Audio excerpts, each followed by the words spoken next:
I want to try a little experiment to start us off today. It's a visualization exercise I was reading about in the research stack this week, and honestly, it kept me up half the night. Oh, really? Yeah, it's one of those scenarios that, it feels totally hypothetical at first, but then the more you think about it, you realize it's actually a perfect description of reality. Okay, that is a promising start. Usually your insomnia is caused by too much caffeine, not some deep philosophical dread. So I'm intrigued. I wish it was just the coffee. I really do. Okay, humor me for a minute. I want you and everyone listening to just close your eyes. Seriously, just for a moment. All right, eyes closed. I want you to picture yourself standing on the deck of a massive ship, an ocean liner. It's historic, it's beautiful. Think Titanic, but, modern. State-of-the-art engineering, the kind of ship that feels absolutely fundamentally unsinkable. Okay. I'm on the boat. I can feel the wind in my hair. It's nice. But it's the middle of the night, the water is black, it's freezing cold, and you can feel that ominous, subtle tilt in the deck. The engines have stopped that low hum they always have. Not so nice anymore. Deep down in your gut that this ship is taking on water, and it's taking it on fast. It is going down. Okay, so I'm assuming I should be panicking right about now. You would be, except you're smart. You're the type of person who prepares. You plan for the worst-case scenario. Years ago, you bought the absolute best military-grade life raft money could buy. Of course I did. It's unsinkable, it's stocked with rations for a month, it has a GPS beacon, thermal blankets, the works. It is your absolute 100% guarantee of survival. You feel pretty good about that investment right now, don't you? I mean, relative to all the people scrambling for the deck chairs, yeah, I feel great. I'm ready to go. Let's launch this thing. But here is the catch, and this is the part that haunts me. You bought the raft, yes, but for safekeeping, for, convenience, you decided to lock that life raft inside the ship's engine room. Engine room. The engine room, you have the key right here in your pocket, but the engine room is 5 decks down, and that entire part of the ship is already completely underwater. Oh. I see exactly where you're going with this. That is a problem. It's the problem. So when the ship finally goes down, what happens to your state-of-the-art, top-of-the-line life raft? It goes down with the ship. It's physically trapped in the hull. It's useless. Exactly. It does not matter how good the raft is. It doesn't matter how much you paid for it. It doesn't even matter that you had the incredible foresight to buy it in the first place. If you cannot deploy it when you need it, its value is zero. It's just dead weight. Okay, so metaphorically speaking, the raft is your savings, your hard assets. Yes. Now, open your eyes. Yeah. Because according to all the data we looked at for this deep dive, that is the exact position millions of investors are in right now. You're talking about the paradox of the modern gold bug, or, even the crypto investor to some extent, the person who sees the risks in the system. I am. People buy the life raft, which, in financial terms, is usually gold or silver because they are genuinely worried about the ship. And the ship is? The ship is the economy, the banking system, the U.S. dollar, the spiraling $34 trillion in national debt. They buy this insurance policy because they think the system might break.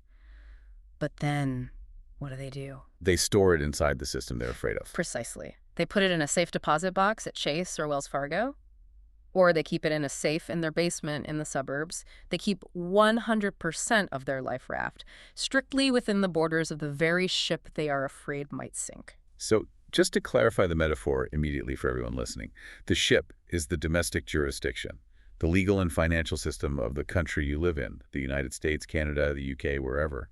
And the engine room is the domestic vault, or even worse, the banking system, the place that gets locked down first in a crisis. You hit the nail on the head. And today, we are doing something a little different. We aren't just doing a standard deep dive. This is going to be more like an intelligence briefing. We are going to conduct a forensic audit of a strategy used by the ultra-wealthy. I'm talking the billionaires, the family offices, the people who have more to lose than anyone else to solve this exact problem. A strategy for getting the raft off the ship before it sinks. Exactly. It's widely known in those circles as the Singapore strategy. And I'm going to establish my role right now. I have to be the skeptic today. I just have to. Because frankly, the idea of moving physical assets, heavy metal, 8,000 miles away to a tiny island in Southeast Asia, it sounds incredibly risky to the average person. Oh, it's paranoid. It sounds paranoid, it sounds logistically insane, and it sounds expensive. My first gut reaction is, if the world is falling apart, don't you want your gold in your hand? or at least where you can get to it, why on earth would you fly it to the other side of the planet? That is the exact question we are going to answer. We're going to unpack a concept called jurisdictional arbitrage. We're going to look at another analogy, the castle with one gate analogy, and we're going to get into the specific mechanics of offshore vaulting. Why Singapore? Is it legal? And most importantly, does it actually protect you? Or is it just a false sense of security?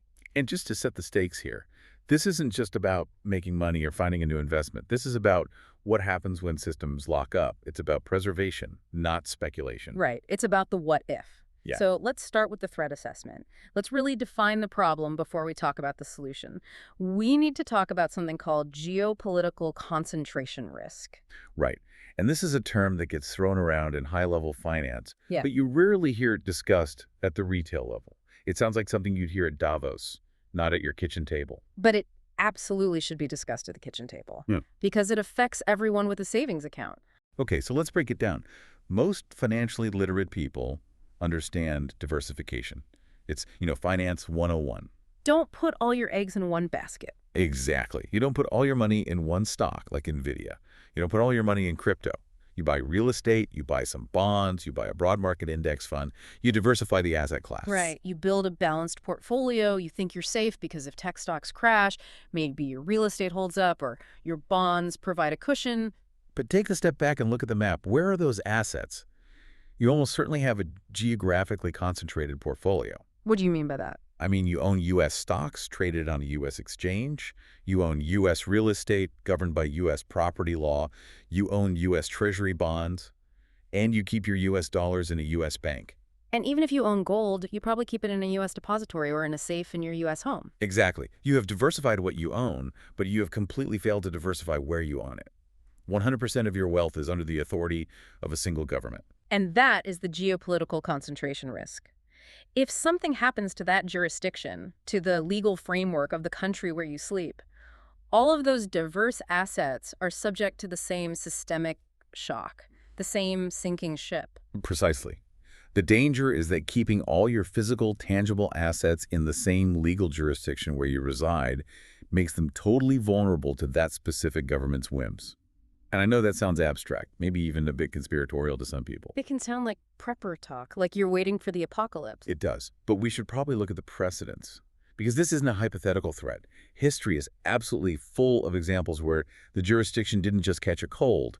It had a full-blown seizure, and the government locked the gates. Yeah, let's look at the history, because locking the gates isn't a new idea. The most famous, most shocking example, of course, is right here in the United States, 1933. Executive Order 6102. A critical piece of history that is so often glossed over in economics class. People know about the Great Depression, but they often forget the specific mechanics of how the government responded to the currency crisis. It wasn't a suggestion. It wasn't a voluntary bond drive to support the troops. Franklin D. Roosevelt signs an executive order. The government literally made it a crime for citizens to own gold. And the penalty was severe. They threatened citizens with 10 years in prison and a $10,000 fine, which was an absolute fortune back then, enough to buy a nice house, if you didn't hand over your gold coins and bullion to the Federal Reserve. And we have to understand the context. This wasn't just random government overreach. The banking system was collapsing. There was a massive run on the banks and people tried to pull their money out. The government was desperate. They needed to recapitalize the entire system. They needed the gold to back the currency and stop the bleeding. So they effectively nationalized the private wealth of the citizenry. They just took it. Think about that through the lens of our analogy. You had a life raft, physical gold. The economy was sinking, the Great Depression was in full swing, and the government said, "Sorry, we are taking your raft for the good of the ship." And the mechanism was so simple. It was the criminalization of possession. If you held it, you were a criminal. So having it in a safe deposit box in New York didn't help you at all. In fact, it made it worse. It made it worse because the bank was part of the system that was enforcing the order. In fact, during the bank holiday, they literally sealed the safe deposit boxes. You couldn't get to your property even if you wanted to. So your raft was locked in an engine room that the captain had just welded shut. Precisely. And anyone who thinks, oh, they just took the gold from the rich is mistaken. They took it from everyone. They exempted small amounts, some jewelry, but the intent was to sweep up the nation's savings. But, okay, let's fast forward. People will say, oh, that was the 1930s, the world was different, we aren't on a gold standard anymore. Okay, fair point. But governments still panic. And when they panic, they reach for the same tools. Let's look at 2022. Canada. The Canadian protests. And this is a much more modern digital example of capital controls. And I want to be very, very careful here. We are not discussing the politics of the trucker convoy. Whether you agreed with them or despised them is completely irrelevant to the financial reality of what happened. The financial reality was terrifying, regardless of your politics. The Canadian government, using the Emergencies Act, froze domestic bank accounts. With a single keystroke. No due process. Literally. They didn't need a court order. They didn't need to raid anyone's house. They didn't need a trial to prove guilt of any crime. The deputy prime minister stood up at a press conference and said they were directing banks to freeze accounts. And they did. And it wasn't just the people physically in the trucks in Ottawa. That's the part that people miss. It was donors. It was people who gave $50 to a GoFundMe campaign. Yes. Their names were on a leaked list, and suddenly their debit cards stopped working at the grocery store. They couldn't pay their rent. They couldn't buy gas. Their financial lives were turned off. This is the sinking ship reality in the digital age. When governments panic, whether it's the Great Depression or a massive civil protest they don't like, they lock down the system. They enact capital controls. And if your wealth is inside that net, inside that digital or physical border, you cannot get it out. Your raft is in the engine room. That validates the threat for me. It's not some abstract fear. It's not that the government will take your stuff tomorrow. It's that if they decide to, and all of your assets are domiciled domestically, you have zero recourse. You are trapped in the hull of the ship. It creates a binary outcome. It's 100% or 0%. Either the system works and you're fine, or the system locks up and you lose everything. There's no middle ground. There's no fallback position if you are 100% domestic. Which brings us to the core strategy. How do the ultra-wealthy, the people who think about these risks constantly, deal with this? They don't just cross their fingers and hope for the best. They use a strategy, and I like to call it the castle with one gate. I know you love this analogy. Let's hear it. Okay, picture a medieval kingdom. You're a wealthy merchant. You've worked your whole life. You have all your gold, your heirlooms, your family fortune, and you store it all in the king's castle. Seems like the safest place. It's the safest place in the land, right? Big walls, armed guards, a moat, the works. It protects you from bandits and thieves on the road. Okay, I'm with you. But the castle only has one front gate. One way in, one way out. And the king has the only key to that gate. Now, what happens if the king gets into a war and needs money fast? Or runs up huge debts and can't pay them? Or just decides he doesn't like merchants anymore? He can lock the gate. He locks the front gate. Now, your treasure is still in there. It's physically safe from the bandits, but it is effectively worthless to you. You can't access it. You can't move it. You can't use it to buy food or to escape or to start a new life. Because access is just as important as possession. In some cases, more important. Exactly. If you can't touch it, you don't really own it. The king owns it. So the solution is obvious to the smart merchant.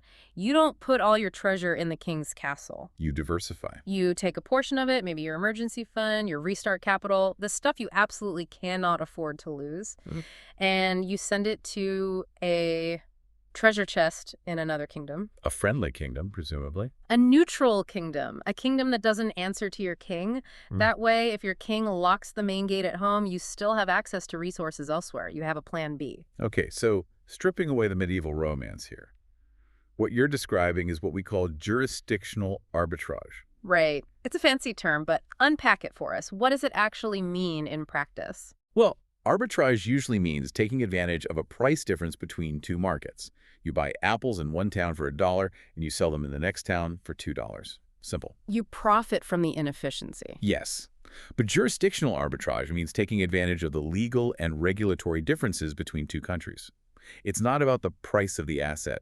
It's about the rules that govern the asset. So it's leveraging the law itself. You are essentially buying a second passport for your money. You are placing your capital in a jurisdiction that treats property rights differently and hopefully better than your home jurisdiction might in a crisis. You are arbitraging the political and legal risk. It's an uncancelable insurance policy. That's really the goal of offshore vaulting. It isn't primarily about profit, though we'll get to the tax benefits in a minute. It's about access. It's about making sure that no matter what the king does at home, the gate to your other treasure chest stays open.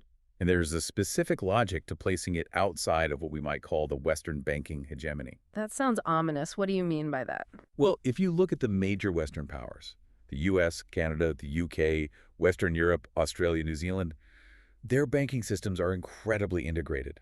They're all part of the same club. They all talk to each other. They share data through the SWIFT system. Their central banks coordinate policy. Their sanctions regimes move in lockstep. An order from Washington is often followed very quickly in London and Berlin. So they act like one giant organism, financially speaking. Precisely. If sanctions hit one or new banking regulations hit one, they tend to cascade through the whole system. So if you are worried about a systemic shock in the U.S., moving your money to London or Paris isn't really diversification. It's just moving from the port side of the ship to the starboard side. You're still on the same boat. That's a great way to put it. You need to get off the boat entirely. You need a lifeboat in a different ocean. The logic of an independent sovereign jurisdiction is that it acts as a failsafe, a true firewall. If the entire U.S. banking system freezes up, or if the grid goes down, or if there is a bail-in where banks take depositor money to save themselves. Which happened in Cyprus. It happened in Cyprus and was planned for in the Dodd-Frank Act here in the U.S. If that happens, an asset sitting in a private vault in a truly neutral country is unaffected. It's a completely separate ecosystem. Okay, so we've established the why. You need to get off the ship. You need a second castle. But the world is a big place. There are lots of other kingdoms. You could put your gold in the Cayman Islands, in Switzerland, in New Zealand, in Dubai. But the smart money, the real heavy hitters, are increasingly choosing one specific spot. And this is where I come back in with the practical logistical questions. Why Singapore? It's the destination. I mean, think about it. If you live in Ohio or California or London, Singapore is geographically inconvenient. It is 8,000 miles away from the U.S. West Coast. It takes almost a full day to fly there. Why on earth would you fly heavy metal that far when you could just bury it in your backyard? The backyard has its own risks. Yeah. Theft, fire, forgetting where you buried it. True.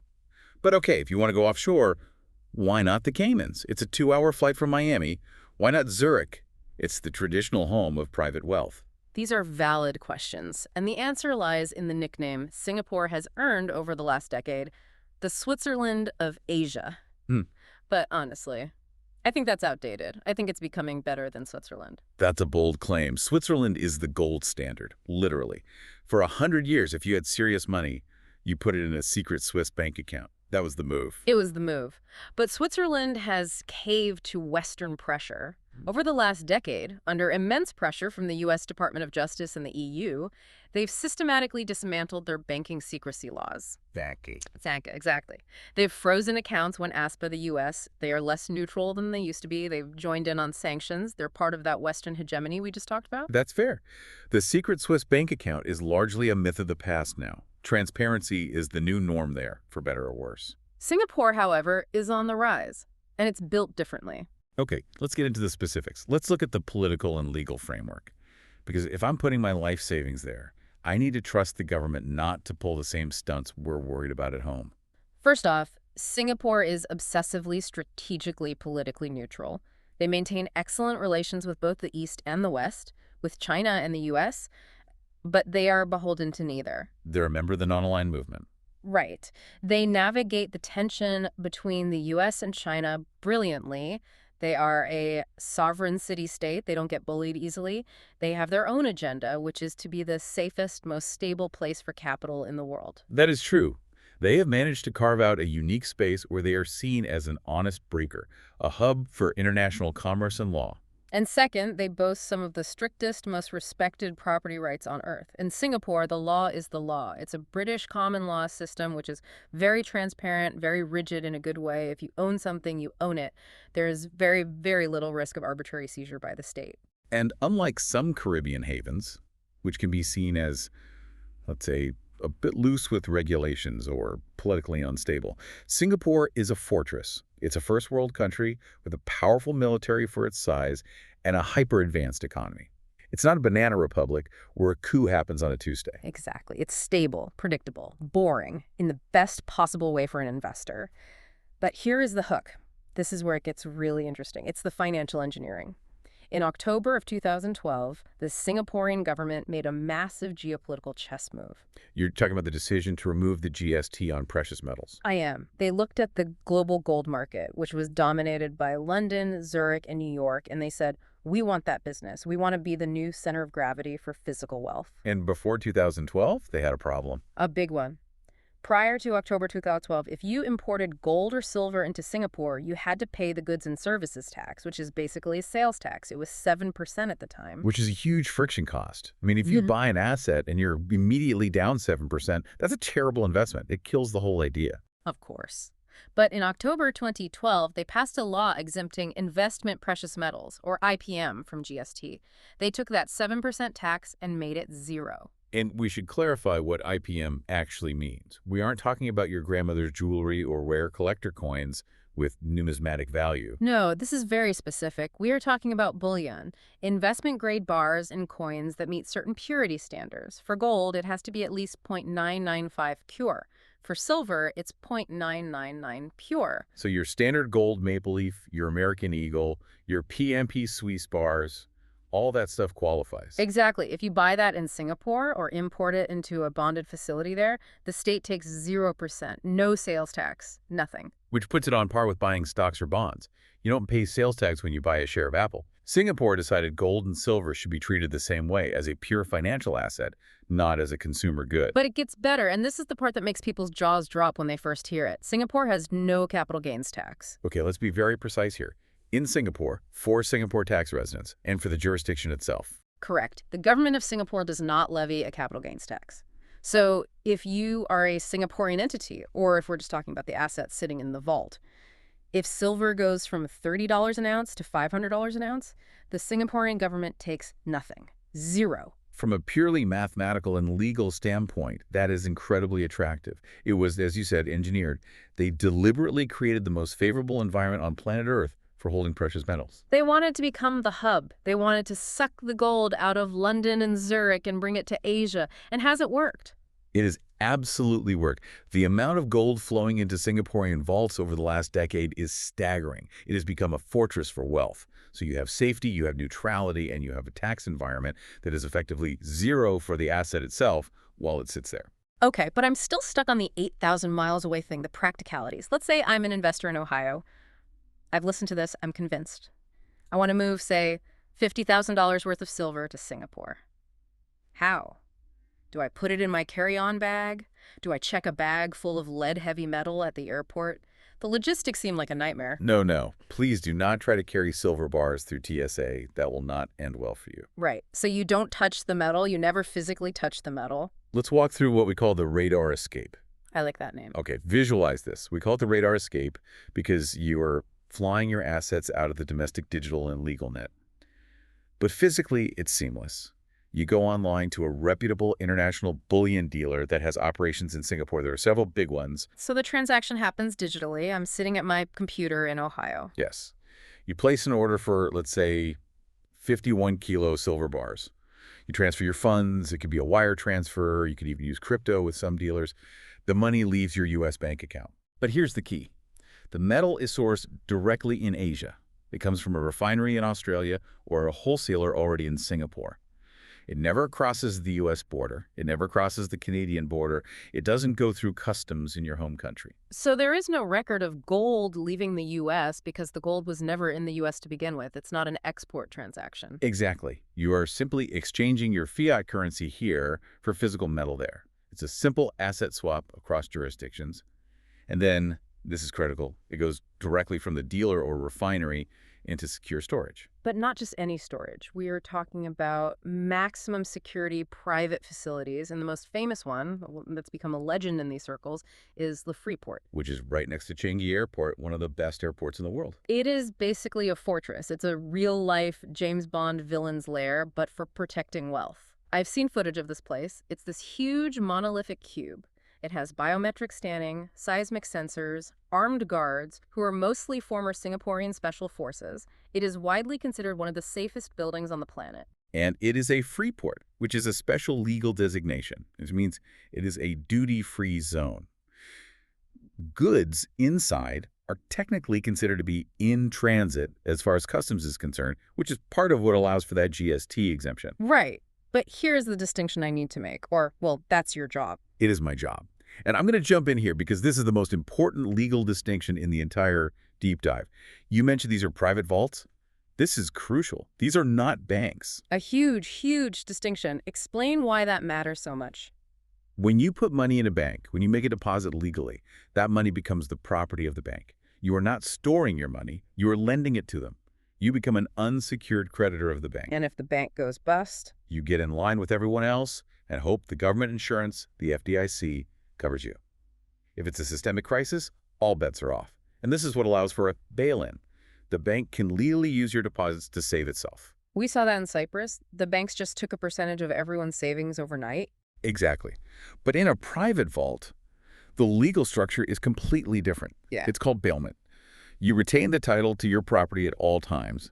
The vault is just the landlord.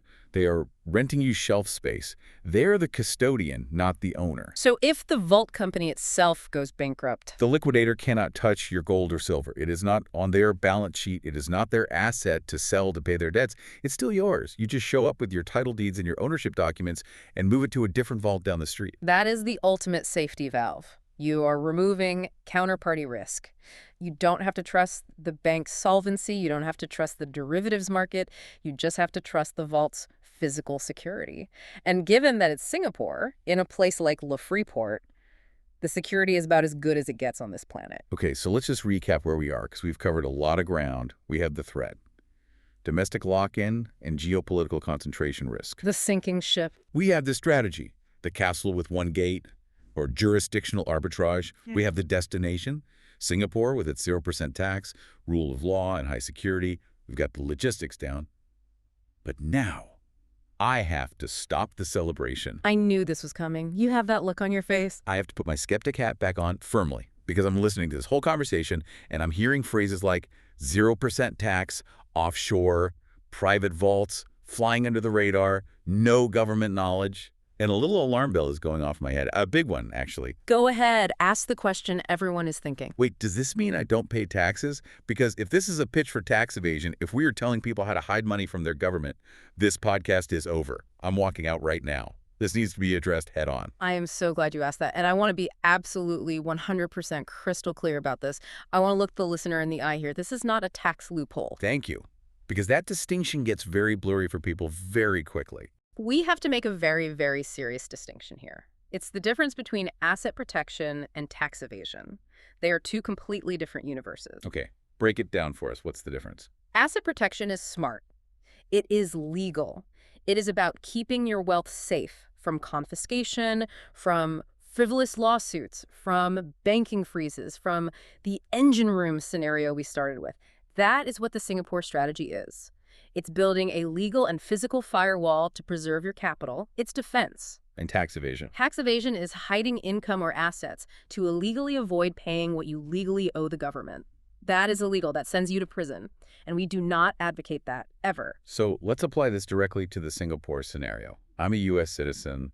I buy gold in a Singapore vault. Singapore says 0% tax. Right. Singapore doesn't want your money. They're happy you brought the business there. But the IRS does. The IRS always does. There are two certainties in life, right? Death and taxes. The United States is one of only 2 countries on Earth that taxes based on citizenship, not just residency.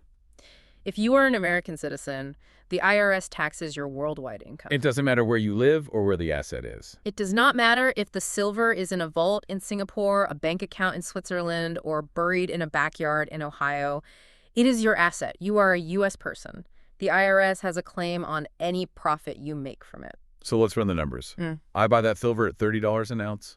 5 years later, the price has done very well. It's worth $100 an ounce. I decide to sell it. You have a capital gain of $70 per ounce. Well, and you owe the IRS capital gains tax on that profit. Period. End of story. even if the money from the sale stays in Singapore, even if I never bring it back to the U.S. Even if the money never touches a U.S. bank account, even if you use it to buy a condo in Singapore or spend it on a holiday in Bali, if you realize a gain as a U.S. citizen, you owe the tax. This is the part where people get tripped up. They hear, Singapore has no capital gains tax, and they think, great, I have no capital gains tax. No, Singapore won't charge you, but Uncle Sam will still send you the bill. Exactly. And the smart money, the billionaires using this strategy, they know this. They aren't going to Singapore to cheat the IRS out of a 28% collectibles tax rate.